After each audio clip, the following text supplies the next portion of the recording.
नमस्कार दोस्तों, स्वागत है आपका वनडे एग्जाम सेंटर में। दोस्तों, आज के वीडियो में हम लोग प्रतीकवाद पर चर्चा करेंगे और जानेंगे कि प्रतीकवाद क्या होता है, प्रतीकवाद का उद्भव किस प्रकार से और कहाँ हुआ था और प्रतीकवाद में कौन कौन सी विशेषताएं पाई जाती हैं। तो चलिए वीडियो को शुरू करते हैं और सबसे पहले जान लेते हैं कि प्रतीक किसे कहते हैं। प्रतीक अंग्रेजी शब्द सिंबल का हिंदी अनुवाद है, यानी प्रतीक को अंग्रेजी में सिंबल के नाम से जाना जाता है और इसका शाब्दिक अर्थ होता है हिंदी में चिन्ह, यानी प्रतीक को चिन्ह के नाम से भी जाना जाता है। अब प्रतीक होता क्या है? जब किसी एक वस्तु या घटना के स्थान पर दूसरी वस्तु और घटना को प्रतिनिधि या व्यंजक के रूप में प्रस्तुत किया जाता है तो उसे प्रतीक कहते हैं। यानी कोई एक वस्तु है, इस वस्तु के स्थान पर जब हम दूसरी वस्तु को रखते हैं तो दूसरा वस्तु क्या करता है, पहले जो वस्तु है उसका प्रतिनिधित्व करता है और इसी दूसरे वस्तु को प्रतीक के नाम से जाना जाता है। जैसे कबूतर है, कबूतर किसका प्रतीक है? शांति का प्रतीक है। चंद्रमा है, चंद्रमा किसका प्रतीक होता है? सौंदर्य का प्रतीक होता है। ये एक वस्तु घटना के स्थान पर दूसरी वस्तु या घटना को इसमें रखा जाता है। इसी प्रकार जब गणित में आप देखेंगे तो जोड़ होता है तो जोड़ का प्रतीक ये होता है, घटाना होता है तो घटाना का प्रतीक ये होता है। यानी कहने का आशय है कि जब हम एक वस्तु या घटना के स्थान पर दूसरी वस्तु या घटना को रखते हैं तो उसी दूसरी वस्तु या घटना को ही प्रतीक के नाम से जाना जाता है। इसको अलग अलग विद्वानों ने अलग अलग प्रकार से परिभाषित किया है। डॉक्टर नगेंद्र की परिभाषा देख लेते हैं। डॉक्टर नगेंद्र ने प्रतीक को परिभाषित करते हुए लिखा है कि प्रतीक एक प्रकार से रूढ़ उपमान का ही दूसरा नाम है। जब उपमान स्वतंत्र न रहकर पदार्थ विशेष के लिए रूढ़ हो जाता है तो वह प्रतीक बन जाता है। यानी प्रतीक एक प्रकार से रूढ़ उपमान होता है। उपमान उसे कहते हैं जिससे किसी वस्तु की तुलना की जाती है। जैसे सौंदर्य की तुलना किससे की जाती है? चंद्रमा से की जाती है। तो चंद्रमा यहाँ पर सौंदर्य के लिए रूढ़ उपमान हो गया है। जब उपमान स्वतंत्र न रहकर पदार्थ विशेष के लिए रूढ़ हो जाता है तो वह प्रतीक बन जाता है। यानी चंद्रमा सौंदर्य के लिए रूढ़ हो जाए तो ये क्या हो जाएगा? सौंदर्य का प्रतीक हो जाएगा। ऐसा डॉक्टर नगेंद्र का मानना है। आगे बढ़ते हैं। पंत के अनुसार प्रतीक अव्यक्त को व्यक्त करने का माध्यम है। यानी इनके द्वारा कहा जा रहा है कि जो अमूर्त चीज है उसी को मूर्त रूप में प्रस्तुत करने का माध्यम क्या है? प्रतीक है। रेनवेलिक कहते हैं कि प्रस्तुतिकरण के स्तर पर साहित्यिक प्रतीक किसी अन्य वस्तु की ओर संकेत करता है। यानी जो साहित्यिक प्रतीक होता है वो किसी दूसरे वस्तु की ओर संकेत करता है। जैसे चंद्रमा है, चंद्रमा क्या है? एक प्रतीक है, ये सौंदर्य की तरफ संकेत करता है। कबूतर एक प्रतीक है जो शांति की तरफ संकेत करता है। यानी प्रतीक जो होता है वो किसी अन्य वस्तु की ओर संकेत करता है।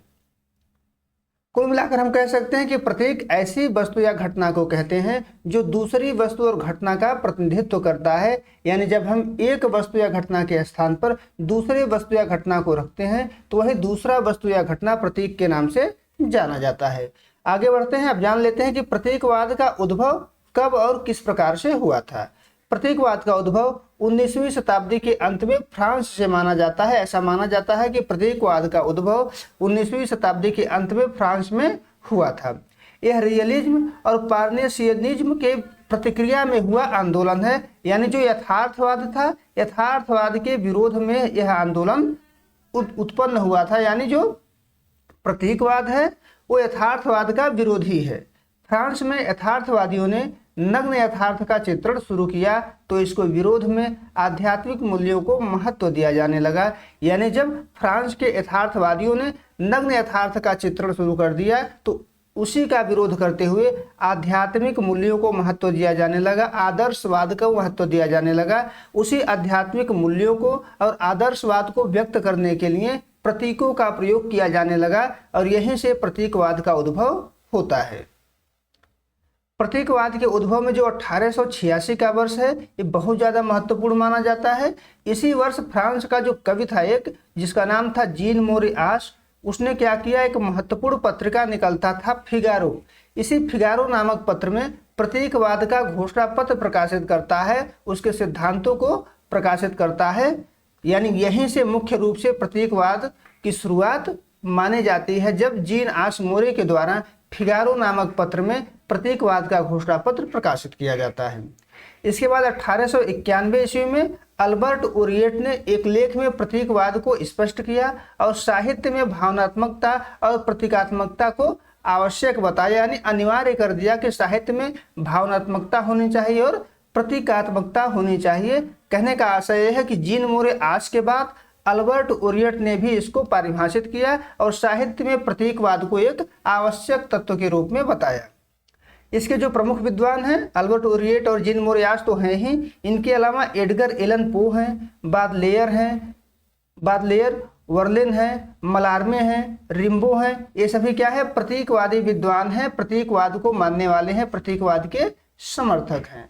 आगे बढ़ते हैं, अब देख लेते हैं कि प्रतीकवाद में कौन कौन सी विशेषताएं पाई जाती हैं। जो प्रतीकवाद है वो शाश्वत सत्य पर बल देता है, शाश्वत सत्य पर विश्वास करता है।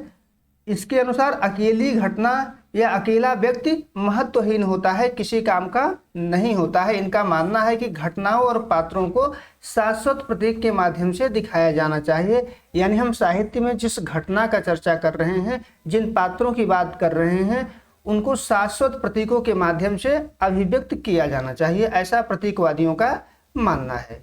प्रतीकवादी बाह्य जीवन और जगत का वास्तविक और यथार्थ चित्रण छोड़कर प्रतीकों के माध्यम से काल्पनिक आदर्श को व्यक्त करता है। यानी जो प्रतीकवादी हैं वो यथार्थ में विश्वास नहीं करते हैं, वास्तविक जीवन में विश्वास नहीं करते हैं, बल्कि वास्तविक जीवन का चित्रण छोड़ करके इनके माध्यम से काल्पनिक आदर्श को व्यक्त किया जाता है और काल्पनिक आदर्श को व्यक्त करने के लिए ही इनके द्वारा प्रतीकों का प्रयोग किया जाता है, संकेतों का प्रयोग किया जाता है। जो प्रतीकवादी हैं वो साहित्य में आत्मपरक दृष्टि पर बल देते हैं, वस्तुपरक दृष्टि पर बल इनके द्वारा नहीं दिया जाता है। इनका मानना है कि यह आंतरिक अनुभूति को, यानी अनुभूति जो होता है आंतरिक होता है और उसी को साहित्य में व्यक्त करना चाहिए और आंतरिक अनुभूति को संकेतात्मक अभिव्यक्ति देने वाली विचारधारा इसको माना जाता है। यानी प्रतीकवाद के माध्यम से जो हमारा आंतरिक अनुभूति है उसी को संकेतात्मक रूप से अभिव्यक्ति प्रदान किया जाता है। जो प्रतीकवादी हैं वो संगीतात्मकता को विशेष महत्व देते हैं। उनके अनुसार काव्य और संगीत जो होते हैं, काव्य में शब्द और संगीत का मिश्रण होता है, कविता जो होता है उसमें शब्द भी होता है और संगीत भी होता है और संगीत से ही चरम आनंद की प्राप्ति होती है। इस कारण इसको काव्य में होना चाहिए, यानी संगीतात्मकता काव्य का अनिवार्य तत्व है, ऐसा प्रतीकवादियों का मानना है। अब प्रतीकवादियों के अनुसार विशिष्ट अनुभूति जो है सामान्य भाषा में व्यक्त नहीं होती है, क्योंकि कविता विशिष्ट अनुभूति होती है जो कवि के भीतर पैदा होती है, उसको सामान्य भाषा में व्यक्त नहीं किया जा सकता है। इसीलिए उसको व्यक्त करने के लिए संकेतात्मक प्रणाली आवश्यक है, उसको व्यक्त करने के लिए प्रतीकों का प्रयोग आवश्यक हो जाता है। प्रतीकवादी काव्य जो होता है उसमें अस्पष्टता पाया जाता है और रहस्यवाद से यह युक्त होता है। क्यों होता है? क्योंकि वो संकेतों से काम लेते हैं, प्रतीकों से काम लेते हैं। अगर हम संकेतों से काम लेते हैं, प्रतीकों से काम लेते हैं तो कोई चीज़ स्पष्ट नहीं हो पाता है, इसलिए इनके काव्य में अस्पष्टता और रहस्यवाद बना रहता है। प्रतीक के माध्यम से ही ये रहस्यमय वातावरण का सृजन करते हैं। तो ये प्रतीकवादी काव्य की विशेषताएं थी। उम्मीद है आपको वीडियो पसंद आया होगा, आप जान पाए होंगे कि प्रतीकवाद किसे कहते हैं, प्रतीक क्या होता है, प्रतीकवाद का उद्भव किस प्रकार से हुआ है और कौन कौन सी इसमें विशेषताएं पाई जाती हैं। अगर आपको वीडियो अच्छी लगी तो वीडियो को ज़्यादा से ज़्यादा लोगों तक शेयर कर लीजिए, चैनल को सब्सक्राइब कर दीजिए। बहुत बहुत धन्यवाद।